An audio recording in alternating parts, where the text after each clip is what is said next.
은혜가 풍성하신 하나님께서 우리를 하나님의 보좌 앞으로 불러주시니 감사드립니다.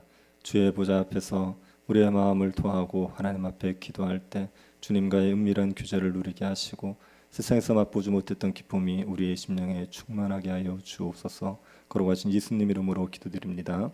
아멘. 585장입니다.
역대상 11장 1절부터 9절 말씀입니다.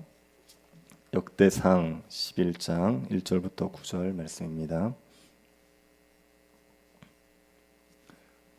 찾아서 한 절씩 교도하도록 하겠습니다. 역대상 11장 1절부터 9절 말씀입니다. 찾았으면 교도하겠습니다. 온 이스라엘이 헤브론에 모여 다윗을 보고 이르되 우리는 왕에 가까운 혈족이니이다.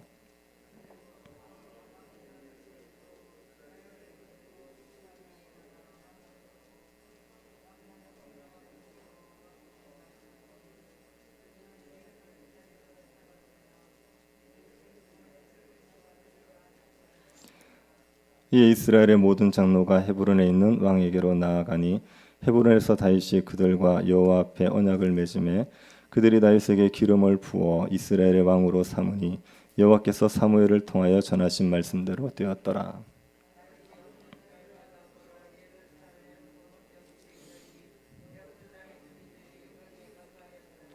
여호수 원주민이 다윗에게 이르기를 내가 이리로 들어오지 못하리라 하나 다윗이 시온 산성을 빼앗았으니 이는 다윗 성이더라.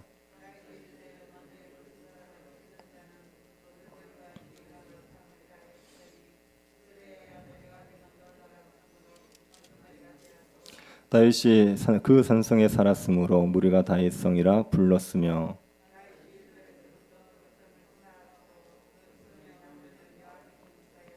같이 보겠습니다. 만군의 여호와께서 함께 계시니 다윗이 점점 강성하여 가니라.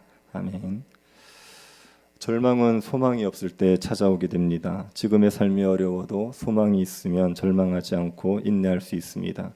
그런데 앞으로 더 나아질 것이라는 소망이 없다면 절망하게 되지요.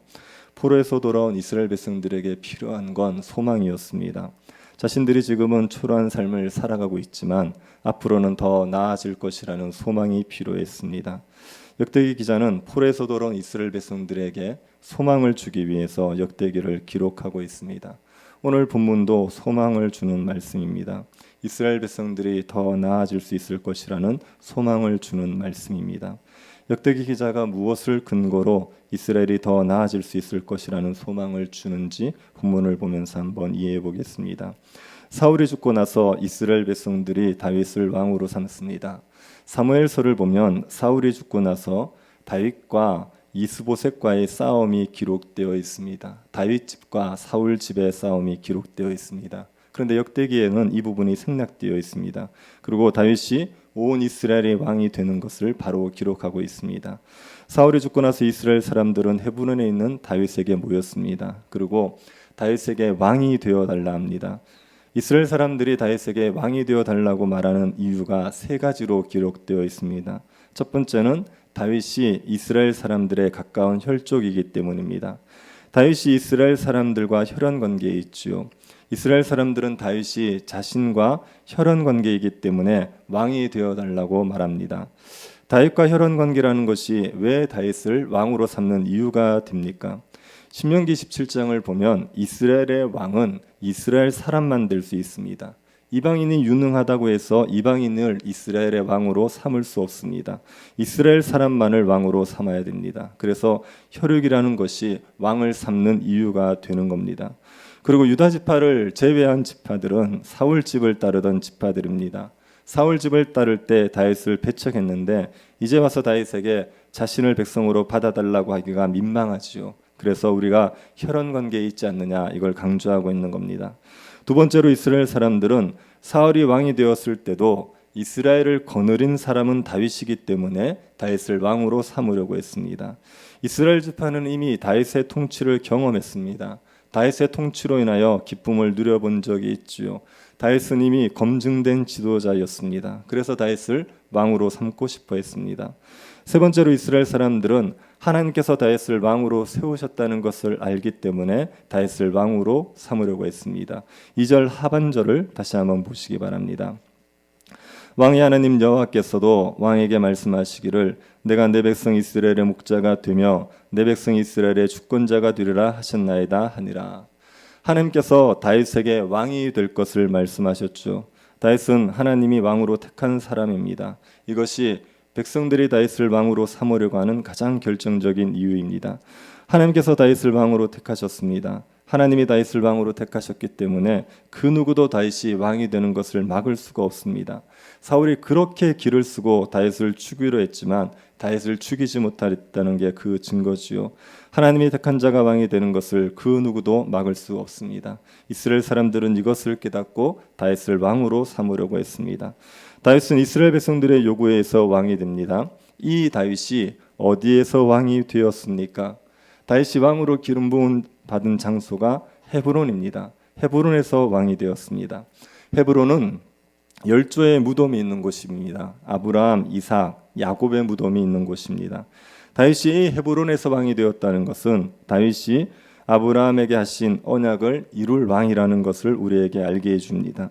하나님께서 아브라함의 후손을 통하여서 하나님 나라를 이루시겠다고 약속하셨습니다. 아브라함의 자손들을 하나님의 백성으로 삼으시고 아브라함의 후손이 하나님이 주시는 나라, 열방의 복을 주는 나라를 만들어 가겠다, 이렇게 약속하셨습니다. 다윗은 이 약속을 이룰 왕이지요. 다윗이 헤브론에서 왕이 되었다는 것이 이것을 우리에게 알려주고 있습니다. 다윗은 헤브론에서 왕이 되었습니다. 이것은 하나님께서 사무엘에게 하신 말씀이 이루어진 것이라고 기록하고 있습니다. 3절 하반절 한번 보십시오. 그들이 다윗에게 기름을 부어 이스라엘의 왕으로 삼으니 여호와께서 사무엘을 통하여 전하신 말씀대로 되었더라. 하나님께서 사무엘에게 다윗이 왕이 될 것이다, 이렇게 말씀하셨죠. 그 말씀대로 왕이 되었습니다. 다윗의 의지, 이스라엘 백성들의 원함, 그런 것 때문에 다윗이 왕이 된 것이 아니라 하나님 말씀 때문에 다윗이 왕이 된 겁니다. 다윗은 왕이 되고 나서 예루살렘을 정복합니다. 예루살렘은 이스라엘에게 분배된 땅이지만 오랫동안 여부수 사람들이 차지하고 있었습니다. 예루살렘이 천혜의 요새였기 때문에 이스라엘 사람들이 예루살렘을 정복하고 싶어도 마음대로 정복할 수가 없었습니다. 그런데 다윗이 이 예루살렘을 정복하죠. 다윗이 예루살렘을 직접 정복한 건 아닙니다. 다윗의 부하인 요압이 예루살렘을 정복했습니다. 다윗은 예루살렘을 정복하기 전에 상을 걸었습니다. 예루살렘을 정복하는 자를 자신의 우두머리, 군대의 지휘관으로 삼을 것이다, 그렇게 상을 걸었죠.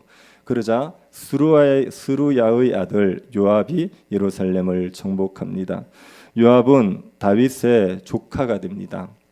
이 요압이 예루살렘을 정복해서 다윗의 군대 장관이 되는 겁니다.